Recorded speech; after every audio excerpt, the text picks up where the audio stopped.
its alignments, its histories, and all the repercussions of United States policymaking in the region. And we should say, number one, there is no authority that should declare war other than the United States Congress. That's our Constitution. Not the President, and not John Bolton, and especially not John Bolton. He is going to just create more harm and suffering. And the three areas that we should look at when it comes to war: it will create more extremism, it will create more sectarianism, and it will cost more American lives and taxpayer money. Are we ready? And the question to all Americans, are you ready for that or not? And if you are, you better know what you're talking about. Come and listen to us. I suggest we do this in August during the recess. Invite all the members of Congress and the senators here at Iman. And the final thing, I don't like any Middle Eastern government. I can't stand them. But it's not my job to replace them. It's the people there who have the right to replace them. It's the Iranian people's right to do what they have to do in Iran. Not my job, not the president, not any foreign, because that will only undermine the Iranian people's movement for self-determination.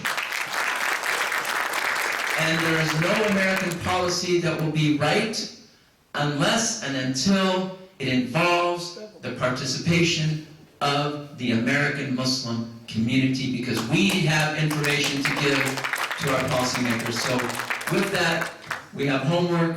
I look forward to working with you, Dr. Namazi Khan, my interfaith colleagues, and especially my esteemed member of the U.S. Congress, the Honorable Maxine Waters. Thank you so much.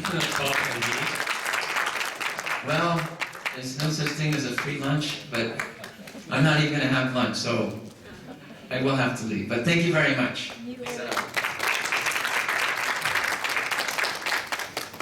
Yes, sir. Archbishop. First of all, I want to say thank you to our Congresswoman for taking time out of her busy schedule to come here. You know, she did make a couple of, well, not a couple, she made a lot of good points. And one of the things she admitted to is Congress knows nothing about world religion. Yeah. I think the first step for us to be heard by the government is to educate Congress. There should be a forum set up, especially with around war. Besides Congress having the authority to declare war, why not have Congress form together with an interfaith community of Christians who are against war? Because Christians are the connection to all these countries. Look at this panel that's up here, the connections we have. But Congress fails to acknowledge religion or Christianity on the whole. You know, one of the things in the Catholic Church that we strongly believe, we believe in unity, is because Scripture says so. You know, Galatians chapter 3, verse 28 says, there is neither Jew nor Gentile. There is neither slavery or free. There is neither male or female, for we are one in Jesus Christ. And this is important with Congress to know. I know I've dealt with Congress, with my constituents back in Hawaii. I've gone to their offices. Their hands are tied. The first thing I hear is, well, there's this thing about state versus religion. You can't combine it. But that's the problem. Yeah. Because if Congress cannot understand or know anything about world religions, how can we be heard to stop war? How can we be heard to prevent terrorism or bigotry or racism? So Congresswoman, I thank you for bringing that knowledge to us. And I ask you to please let Congress know we're here. We're here to help. And I agree, the president should not be declaring war. He doesn't even know. If he wants to declare war in Trump Towers. That's what he should do. Thank you. That will end up with divorce. Okay. The question that I have right now is, tell us what part of your religious book, Torah, Bible, Quran, you like the most, and talk about that part. That's an easy question. That is an easy question. I mean, it touches upon what we've been talking about so far, which is the fact that religion does have a role to play in public life.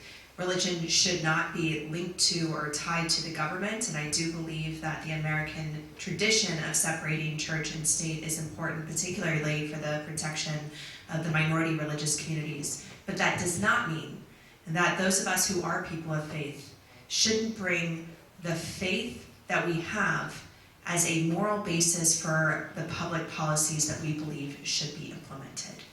So one of the things that's most important to me as a Jew is the fact that on Yom Kippur, on our holiest day of the year, we get chastised.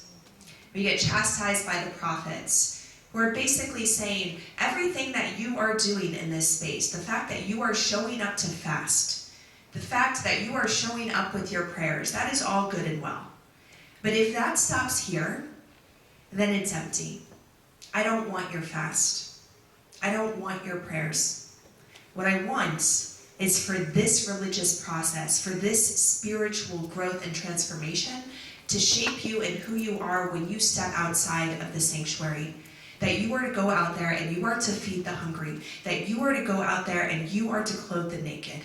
And I think that religion at its best strengthens us and shapes us to go back out into the world and to bring a moral foundation, not just for ourselves and how we want to function as individuals in society, but as what we want to do to hold society accountable for the standards that we set for ourselves.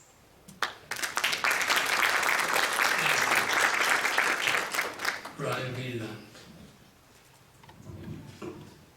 One scripture I love as much as any of them, Jesus said in Matthew chapter 5 verse 43, "Ye have heard that it hath been said, Thou shalt love thy neighbor and hate thine enemy.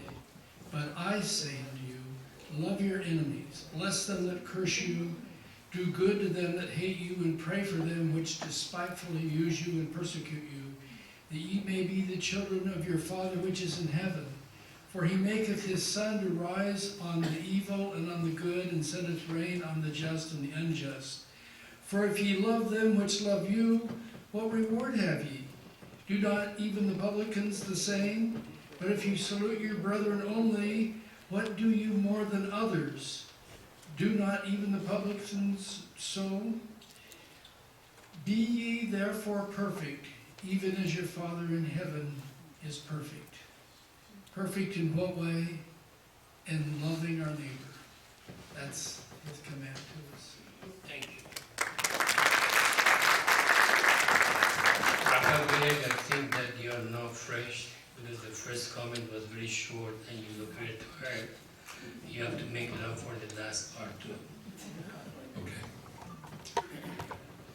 I'm tempted to go into other areas. Let me say that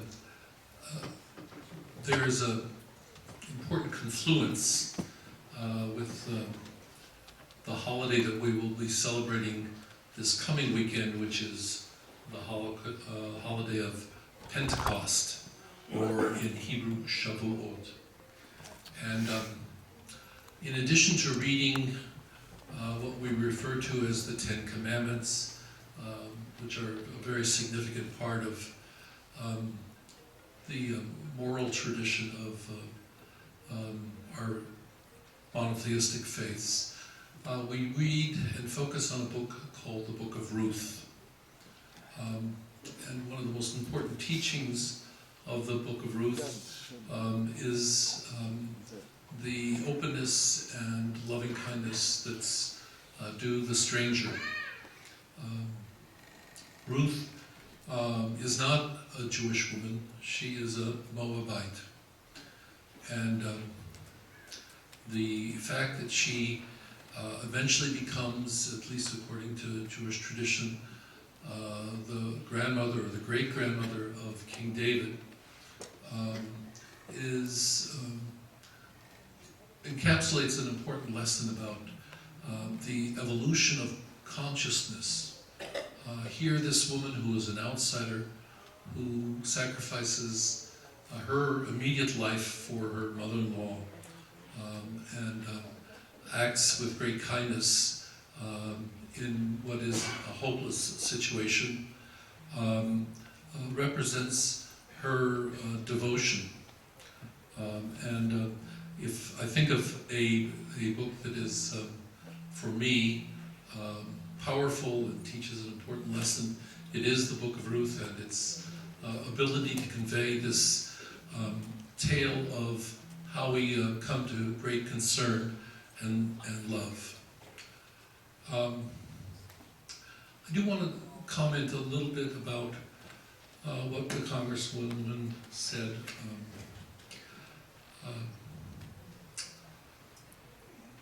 We have a very bad actor in the person of the president, but we have a certain responsibility before this person got to be the president.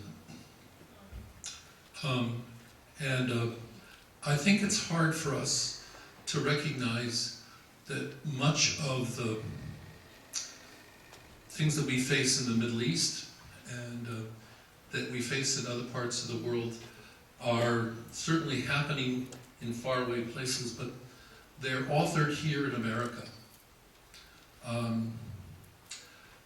For those of you that have a long memory, I spent 10 years of my life trying to stop the gambling operations that take place in Hawaiian Gardens. This is the effort to stop a man by the name of Irving Moskowitz. Well, eventually God has taken him, so he is no longer there. But millions of dollars of money, under the guise of being money that is given as charity, flows into one corner of the Middle East to create the settlers that are a great impediment to the Palestinians. Now, I know something about just that one little corner, but I suspect that if we had an honest examination of other charities, other kinds of support, we would discover that around the world, many of the difficulties that we face are really connected to groups that support these kinds of difficulties throughout the world. For the last 10 years, I've been working in a place called Poland. It's a country. For all the progress that the Catholic Church has made since Vatican II in terms of opening its heart to the Jewish people, it's clear that the Catholic Church in Poland is a different entity. They remind me of the people under the no smoking sign that puffing away on their cigarettes. The church in Poland is a profoundly anti-Semitic organization. Are there exceptions? Thank goodness there are exceptions. We made a movie about one of the exceptions, a profound Catholic by the name of Bogdan Białek, religious Catholic man. But I'm struck by the fact that the Poles who live here in America are generally part of the people that support that backward Catholic Church. Now, they live in America, they live in England, and so forth. And I think it behooves each and every one of our communities, the Iranian community, and I don't know anything about it to give specifics. But I do know that the expat communities that exist in this country are often involved in creating some of the difficulty that is going on in the Middle East. And I think that that is a concern of mine, and that I don't want us to feel too comfortable with blaming the Republicans or blaming Trump. I think we need to look at our own communities and ask, where are we involved, where we should not be involved? Where are we supporting the bad actors? And of course this requires careful examination. I would offer the website, which we kept up as an example of an attempt at least to do the research for how this was approached. What happened in the issue of our attempt to stop this man, Irving Moskowitz, and by the way, his heirs continue to carry on his activities and so forth, is that various legal authorities here in the state of California looked at this and they couldn't find anything wrong. And this was not far away, it was not distance. The people that couldn't find anything wrong were the sheriff of LA County. The people that couldn't find anything wrong was the Attorney General of the state of California, Mr. Lockyer. The people that couldn't find anything wrong was the governor of the state of California. Now, I think that's where these problems begin. Now, I only know about this one place, but I suspect that we aid and abet these kinds of things, and that we need to pay attention to them. Yes, Mr. Trump is a major problem, but I think his main thing is to distract us. Will he go to war? Yes, he'll stumble. There's a good chance he could stumble into war, and that we would be in a war that nobody wants. But I think he's also able to distract us from these kinds of problems that need to be addressed locally. I come back to the book of Ruth, where Ruth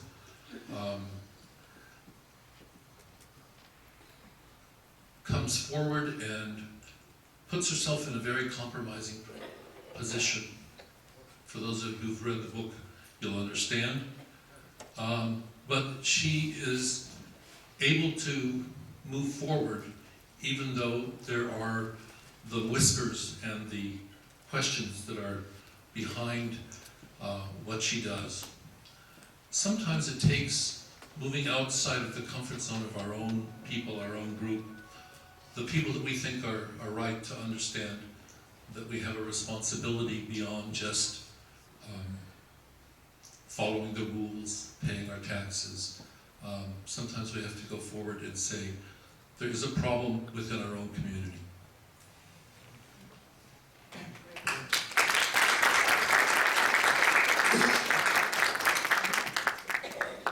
We pause a few minutes for Congressman to leave.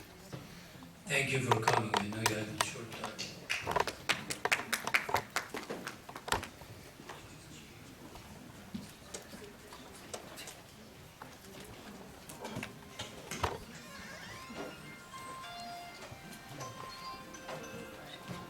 Okay, Aziza.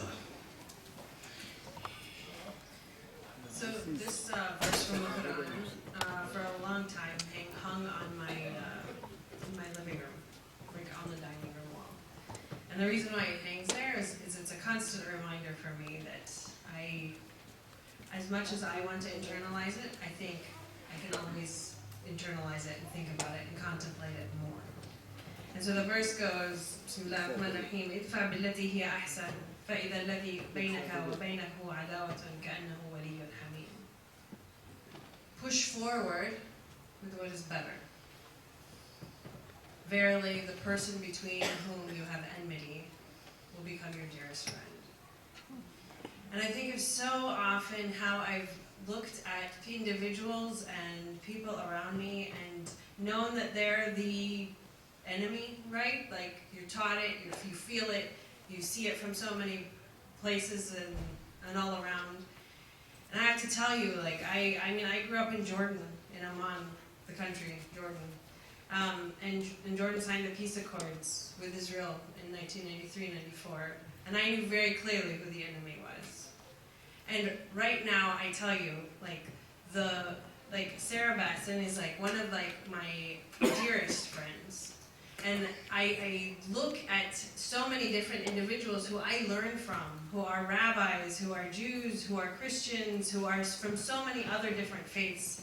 And if I wasn't willing to push forward with what is better, to really push forward with what is better, even when I don't know what to do, then I don't think I would ever be able to know the depths of knowledge that I know now without those relationships with these individuals and these people who are willing to do the same.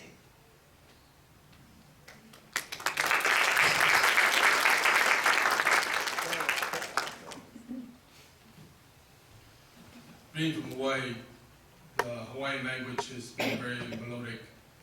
And for a long time, people could not understand some of the, as we say, olela no iau, the wise saying, and what's actually written. But there's one that has been not only in my family, but actually has been strong in the ecumenical Catholic movement.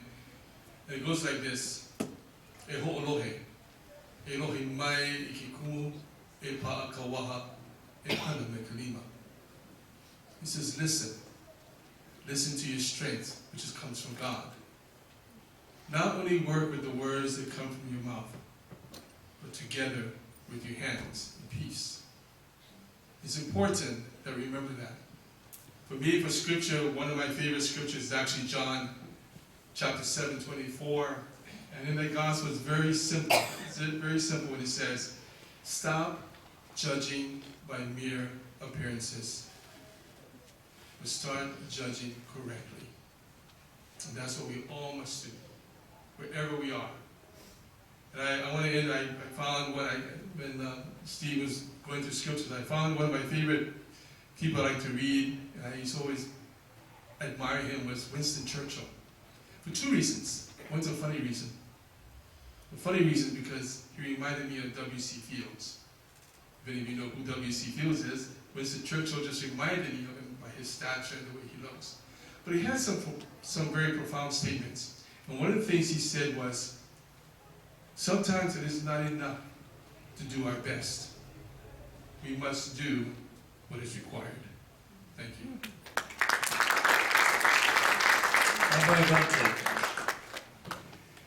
I think once more what everyone has said is beautiful and deep.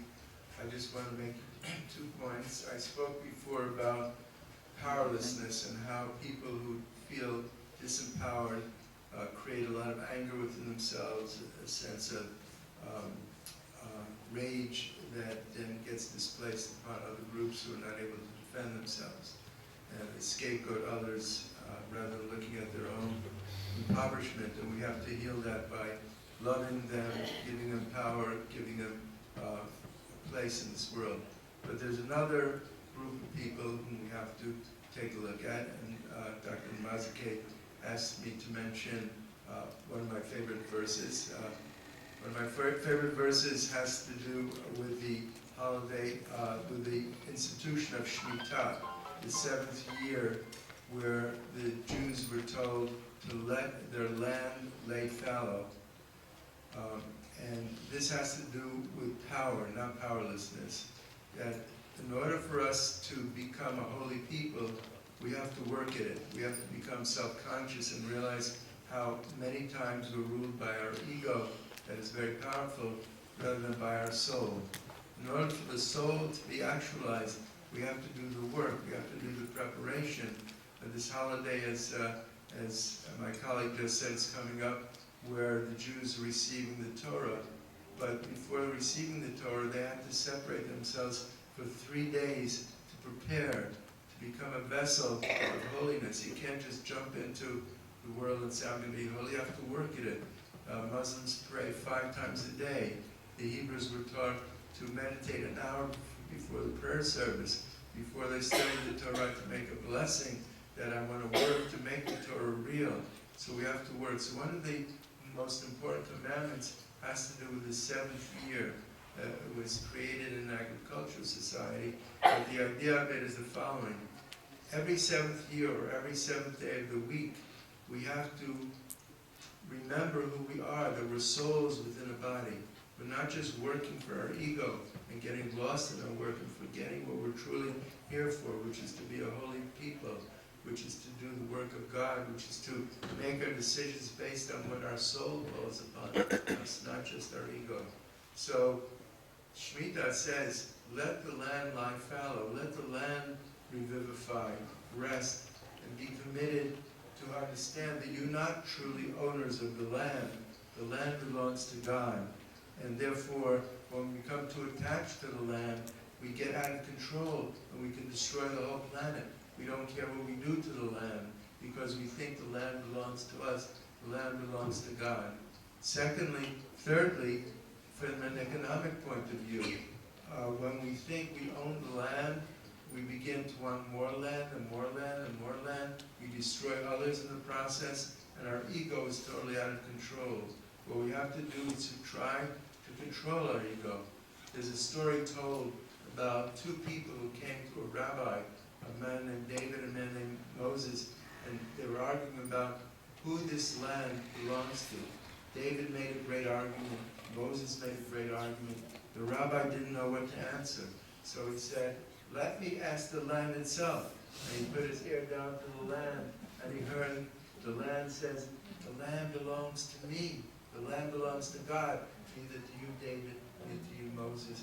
We have to develop that consciousness of truly being spiritual people, by being willing to give up our own power, our own needs, to be the king and to be the servant of God and to work in the world for the purpose of healing the world, realizing we're all brothers and sisters working together powerfully to create a better world. May we be strengthened to do so. We say, Amen.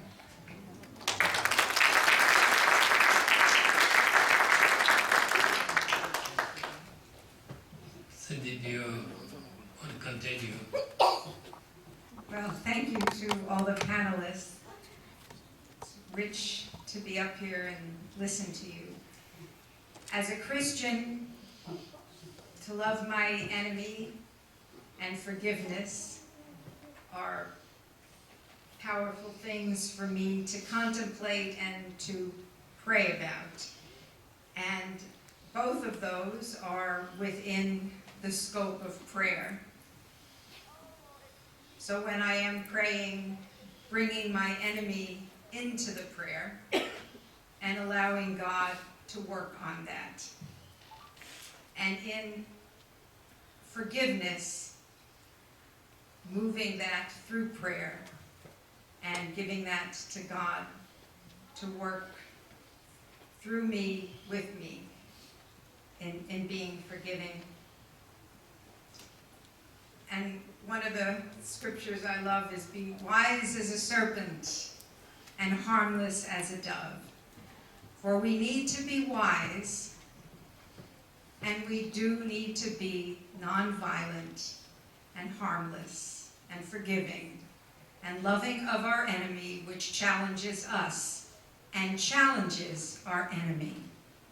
Thank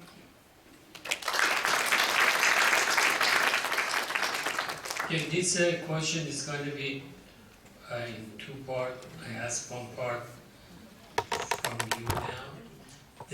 What is the role of charity in your religion?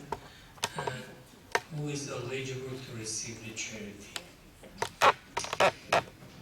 Judaism does not have a concept of charity, period. We have a concept of tzedakah, which the roots, tzedakah, sadaqah, right? The root is about justice. So even the linguistics behind it is tied to the idea that this is not something that we give out of our own free will because we are good people. This is something that we give because it is right, because it is demanded of us, and because that is what creates a just society for which we are all responsible for. So that's the first thing. The second thing is that we have a concept of mipnei darchei shalom, for the sake of paths of peace, that for the well-being of the larger community, we are supposed to bury the non-Jewish dead and the Jewish dead. We are supposed to visit the non-Jewish sick and the Jewish sick. We are supposed to feed the non-Jewish poor along with the Jewish poor. Now you might come at this from kind of a cynical mindset. Oh, you do this, Mibnei Darkei Shalom, because it creates peace, and therefore, according to most of Jewish history, if you didn't have a peaceful, larger environment, it didn't go so well for the Jews. But I think that Mibnei Darkei Shalom isn't just about self-interest.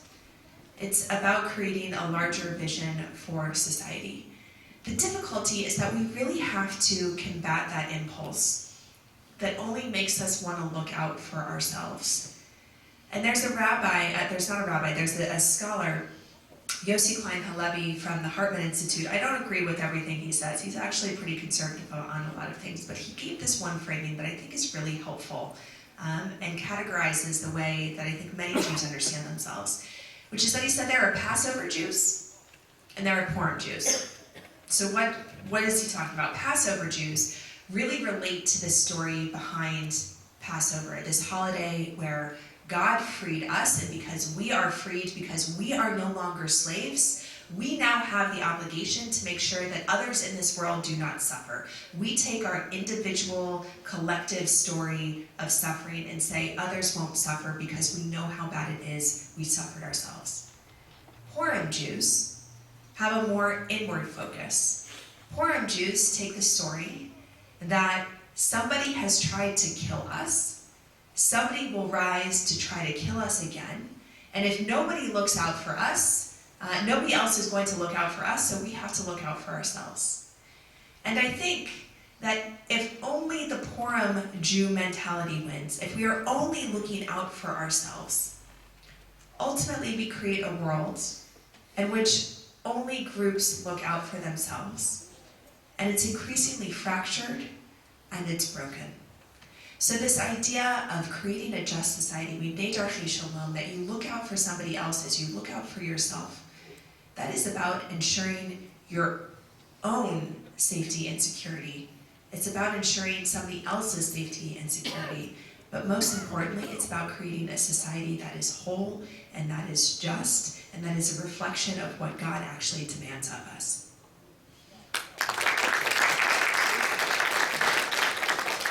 Steve, I think the reason I've raised this question is because this is month of Ramadan for Muslims, the month of the fasting and charity, and now I'm asking you about fasting. Okay, well, you've got different topics. Yeah, I said that. But your fasting is according to the charity, I know that. Yes, yes. Well, as a member of the Church of Jesus Christ of Latter-day Saints, we fast. We're fasting today, in fact. In fact, we're double fasting, my wife and I, because we fast Ramadan. This is the 8th year that we have fasted 30 days of Ramadan. And I have to say that one comment I would make about fasting is that it's very difficult. It's very hard, especially this time in the evening after about 5 o'clock, when you're droopy and you're very thirsty and you're very hungry, and it's a challenge, but we've only got one more day of fasting, then we can celebrate. But the Latter-day Saints fast for 24 hours, the first Sunday of every month. And today is our first Sunday fast also. So we fast not from sunup to sundown, but we fast from supper to supper usually. It's optional. You can fast from lunch on Saturday to lunch on Sunday or supper, whatever. It's a 24-hour fast without food or water also. And it's a blessing. You probably had Dr. Hatut come here and speak at times in the past while he was living. Peace be unto him, and bless his soul. But he said that fasting is a very human thing to do. The more you fast, the more human you become. No animal ever says it. For instance, a cat doesn't say to the rat, I'll see you at sunset. He eats the rat right into the mouse, right at that spot. But to deny yourself for a higher cause or purpose is something that's very human, very spiritual to us. And so it's blessed us. I didn't come into fasting willingly. As far as Ramadan is concerned, my wife started fasting about the third year when we started working with the community, and she saw the countenance change in the mosques, and so she said, I want this. And I said, I can't do it, I can't do it. But after I saw her do it for a year and saw the difference in her is what